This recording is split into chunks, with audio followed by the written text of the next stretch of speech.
Matt, long time no see. Normally in August every year I do an update on how I'm getting on with Pointe, because I got my Pointe shoes in August 3 years ago now. But A, I'm running a bit late, and B, a hell of a lot has happened, not just in my life but in everybody's life. And COVID has affected just about bloody everything at the moment.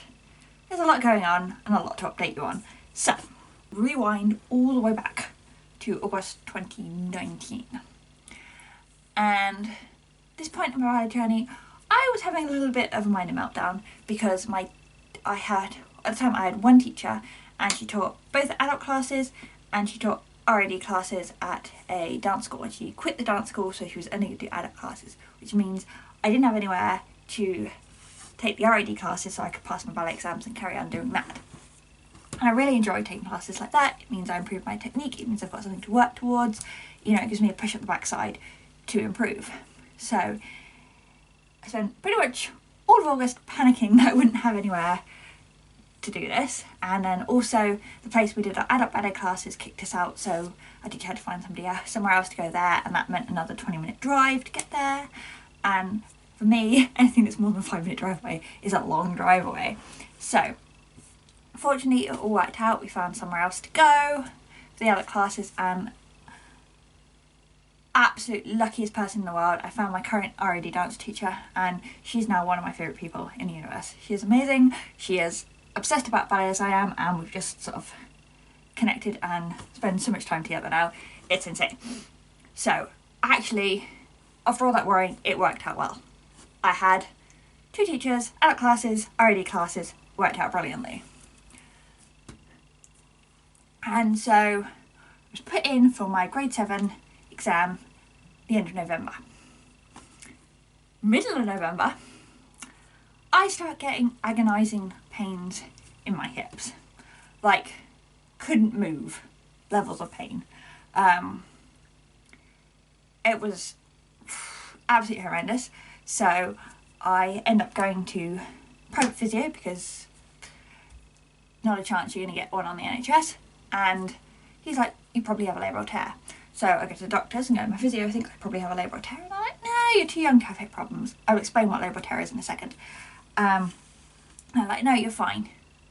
Take these painkillers, you'll be fine. Come back in a couple of weeks, you'll be fine. And then they're like, okay, you're still not fine. Okay, we'll send you for an x-ray. I mean, labral tears do not show up on x-rays, but we'll send you for an x-ray because that's cheaper than MRI. I'm like, okay, x-ray shows up nothing. Then, just before Christmas, they're like, okay, we were going to send you for an MRI, but we're worried it might not show up on the MRI. You might have to have an MRI with an injection in it, with a dye in it, so it will show up. But we can't send you for that.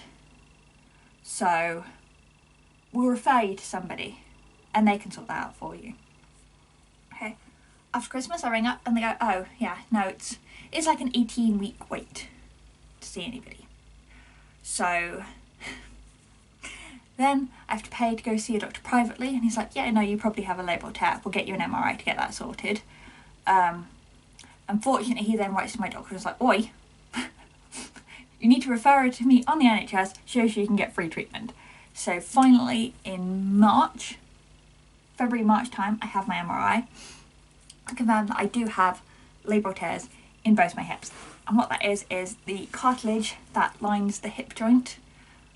I've torn that, and there's just a flappy bit floating around. It's not even floating around, it's still connected, but it's not lying flat. So every time I move my leg at all, it catches and it irritates and it causes pain. And obviously your hip doesn't want that, and so I also had tendonitis, which is all my tendons tensing up and being really, really, really swollen and tight and painful, trying to stop me moving to eliminate the pain. So I spent 5 months off work. I spent several months lying on my back in complete agony, unable to do anything. I still cannot sit fully upright for any period of time. Yeah, not been particularly brilliant. So course of action was to have cortisone steroid injections, which would hopefully reduce the inflammation.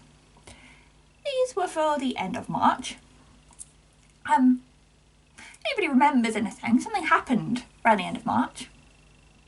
and it just basically got shut down for anything that wasn't involved with COVID. So I actually didn't have the injections until September. Then the injections did not do a bloody thing. They have made no difference whatsoever. Several days afterwards, I was in more pain because, funnily enough, sticking foot-long needles in your legs hurts. But no relief whatsoever. So, nearly a year on, I'm still in agony. There are still days I cannot lift my leg up. There are still days I cannot sit. There are still days I cannot dance. So, that's not been particularly wonderful. So, how has this affected my dancing side of things? So, obviously, back in November, 2 weeks before my exam, not a bloody chance I could do my exam. I was not able to move, I was not able to drive, I could not do anything physical whatsoever. Like, I'd lie down in my bed and cry. And that was about it. So, exams get put off till March. Still in pain. I got to a stage where I could like return to dancing and do a little bit. I couldn't do Grand Pliés, couldn't do Grand Battements, couldn't really lift my legs much above like 30 degrees. Still didn't take exams then, but there's still exam sessions still went on at the school. So we ended up having to film them. Yes, we were told on the Wednesday they were cancelled, and then on the Thursday we were told that we could film them instead, and then on the Friday we filmed them. So I was behind the camera, all the kids got filmed for their exams. Not ideal situation. And then Saturday we go into lockdown. And no more ballet classes. And then fortunately my teachers, both wonderful, both adult teacher and RAD teacher, got onto Zoom, and we spend God knows how many months dancing at home in a space that, like, literally I can stretch my arm out to the side. I've probably maybe got 8 feet by 8 feet space that I've been dancing in on carpet. So I spent months doing that. And funnily enough, my technique actually did improve because obviously you couldn't move, you basically had to stand still and do adage and bar and think about your posture. So that's what I did. And then fortunately we opened back up again, managed to do a few weeks of summer school. And then we did half term of dancing, and now we're getting shut down again. No more dance classes for another month, so we're going back on to Zoom. So,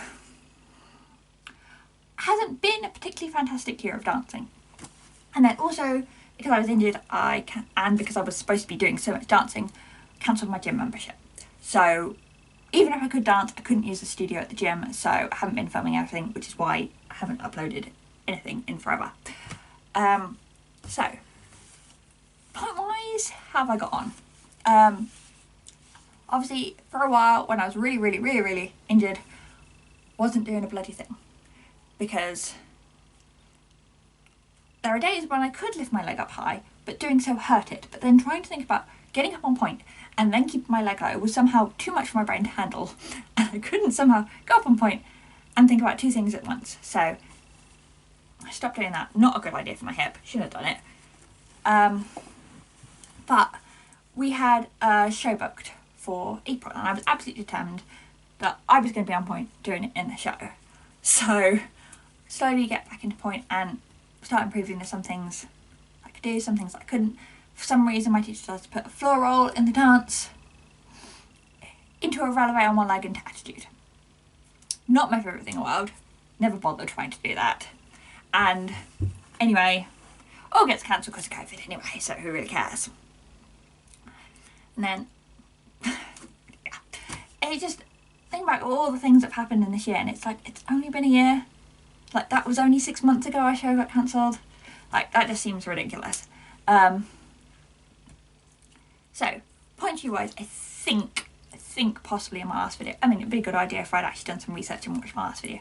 I think I've been complaining about my shoe, which was a block Amelie that I just did not get on with at all. And I'd actually gone back to my first style of shoe, which is a block. Yeah, I can always forget whether it's Balance European or European Balance. It's Balance European. But I got it in a narrower size. And oh my god, these shoes are amazing.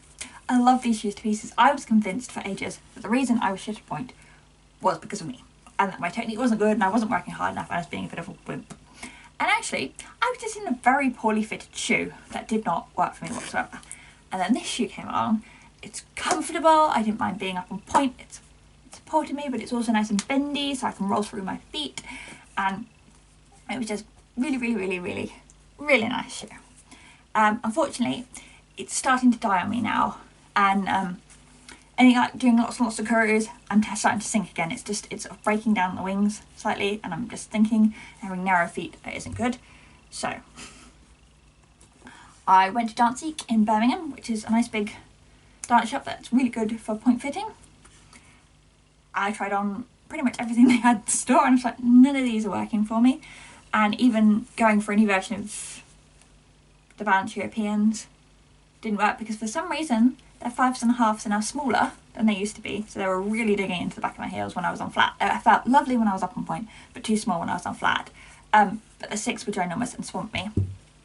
So then I went to my local dance shop, and because I knew if I went to my local dance shop they don't have as much of a choice, and I'd probably end up back in these same shoes because they mainly stock block.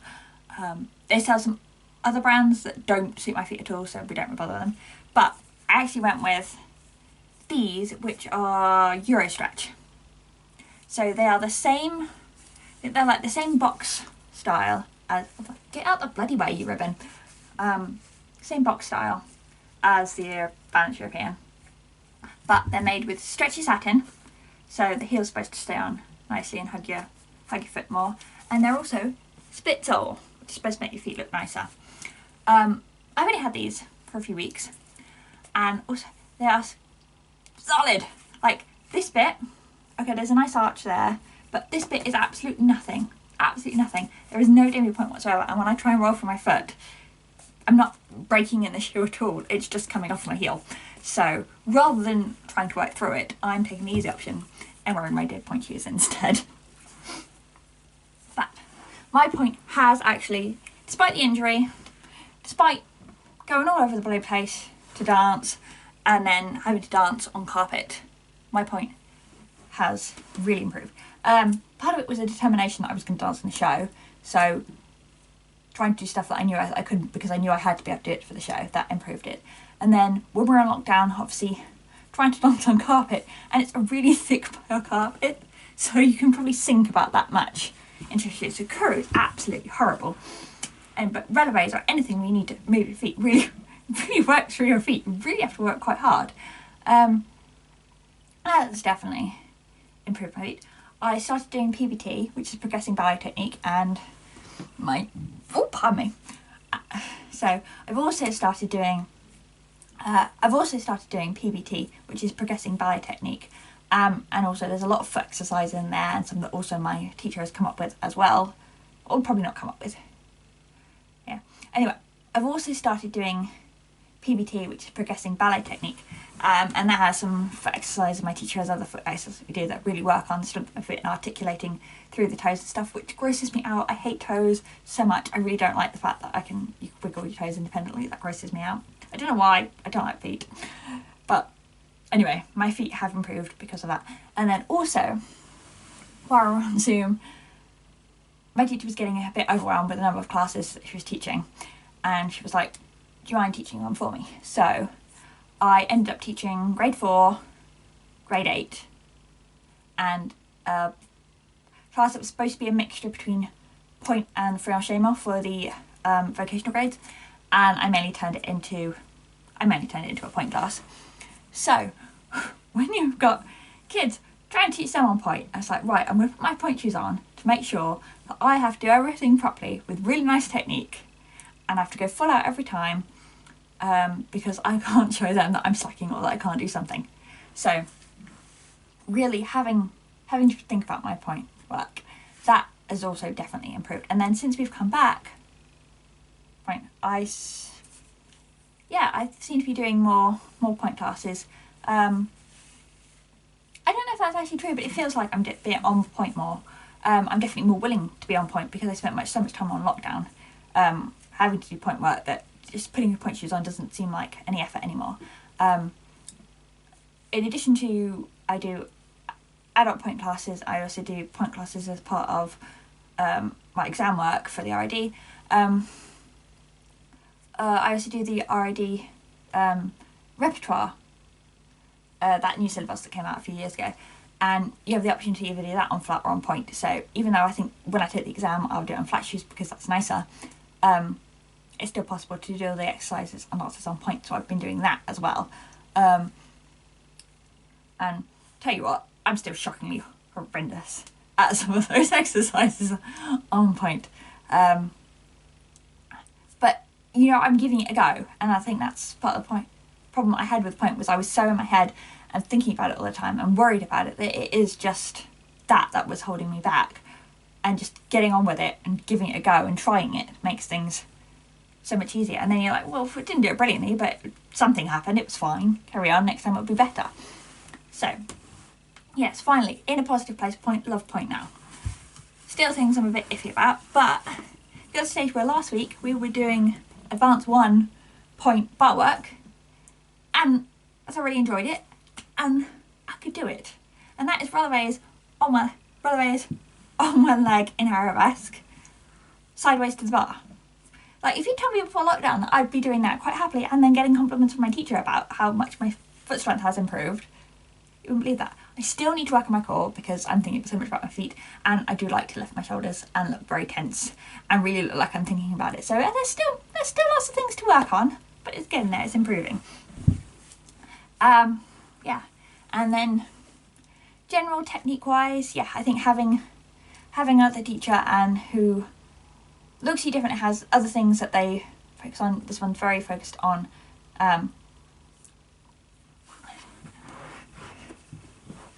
over here.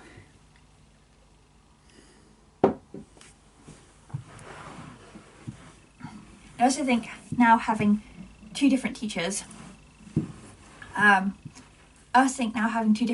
who look at different things and want to focus on different things and worry about different parts of your technique, that's been wonderful. My new teacher has really been focusing on me working through the 4 and also focusing on my posture. There's a problem with my pelvis. I've had bad posture my entire life, and she's like, you're so skinny. It's so obvious when you're tipping your pelvis. Like, it's a teeny, minuscule, little difference, and it makes me look so much straighter and so much better. And it's still the sort of thing, if I'm not thinking about it, my pelvis just goes straight back. I was like, oh. So when I sort that out, I'll be much better. So yeah, even though it's been a shit year, things have been improving, and I've also started doing a lot of teaching. So I started out on Zoom teaching 3 classes a week, and then I was also teaching my teacher's daughter a private lesson every week, just because, you know, just that you hear different pair of eyes, and also when it's your mum teaching you, you act different than if it's somebody else. So that was quite nice, sort of eased me in nice and gently to it. And then during the summer school, I taught extracts from Swan Lake and Akron Giselle to them. We also did a bit of motif notation. It was a lot of fun, and a bit of mine. That was a lot of fun. And then since we've gone back to actual schooling, since we've been back to the first half term of ballet, I have been teaching regularly there. What do I teach? I'm still teaching grade 4 and grade 8.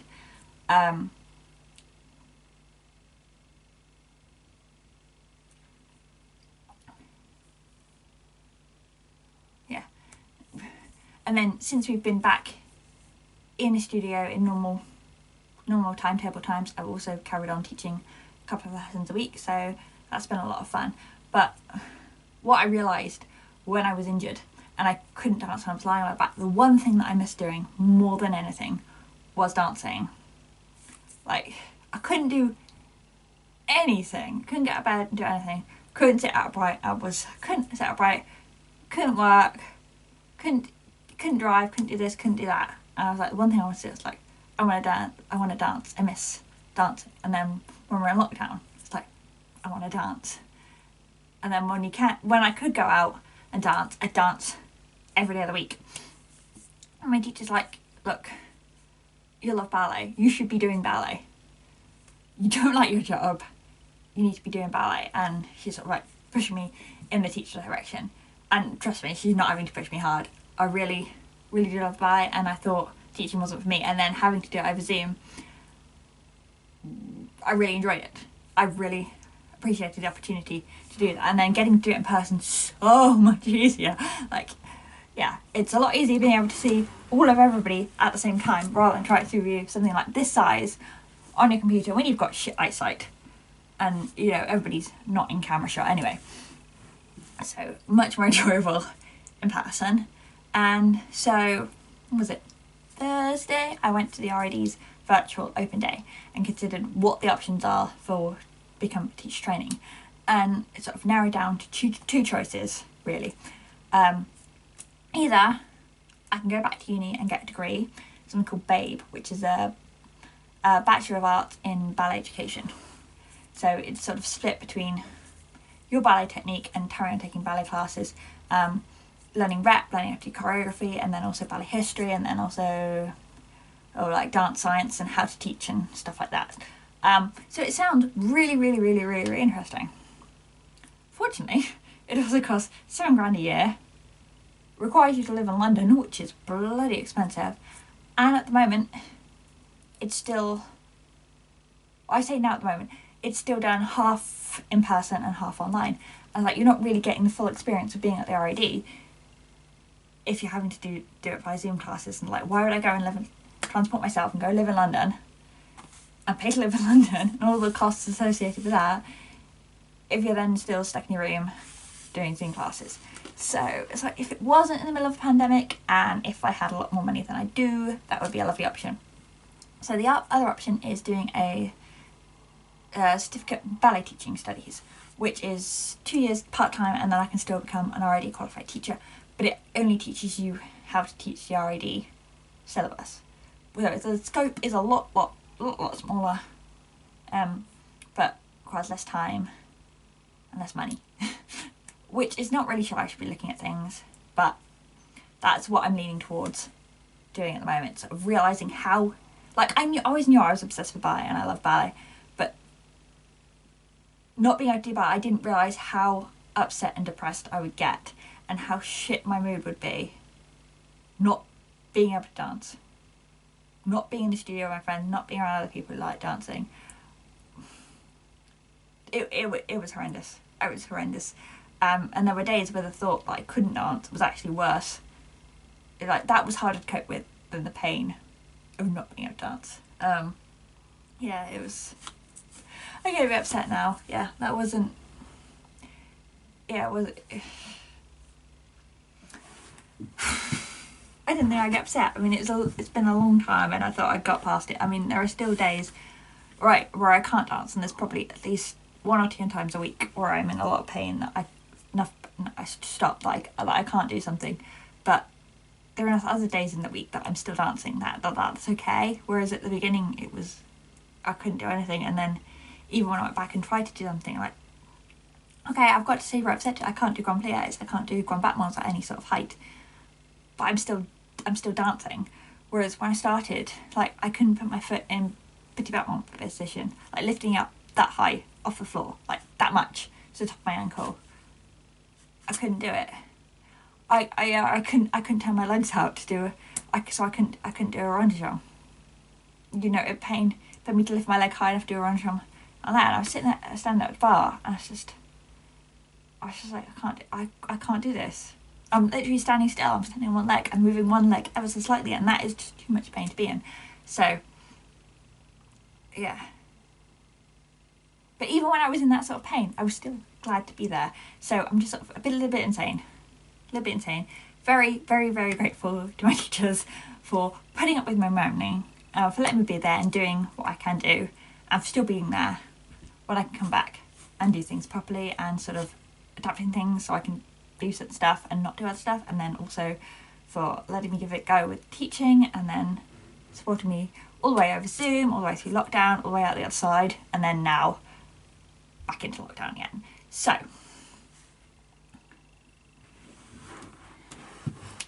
plans for the future. If I want to do either of the ballet things with the RID, I'm going to need to get my RID intermediate exam done. which absolutely fine. I think I'd pass it, no problems. I mean, yes, there's still things that need working. I'm still shit at double pirouettes. Still don't get my life to 90, but that's no problem. Problem is not being in the bloody studio. So feeling at some point, we were originally thinking March time we did the exams, because currently until the end of the year for vocational exams, normally you need to have a pianist. At the moment you can use the CD and you don't have to wear any pointe shoes. So we need to get it done before we have to wear stinky no-make pointe shoes again. I do not like dancing in no-make pointe shoes. They do not suit my feet at all. I've never found a pair that is narrow enough or makes my feet look good. So we'd like to get that done. Originally we were planning on getting grade 7 done this year, so it was only a year late. That's not going to happen if I'm stuck dancing in my bedroom. So we'd like that to happen at some point, probably not. Then grade 8 at some point. And then what else have I been doing? I've also been doing the repertoires level 2 and 3. So there's 3 units in each of them. We'll get them done at some point, probably not anytime soon. Adult classes at some point, we might do a show. It's just sort of the pandemic, we just don't know. At some point, possibly somewhere, there's just no timeline. There's no timeline at the moment. So there you go. Enjoy. That is what I've been up to. Sorry for the little rant, but yeah, hopefully I will start getting back into doing more videos sometime soon.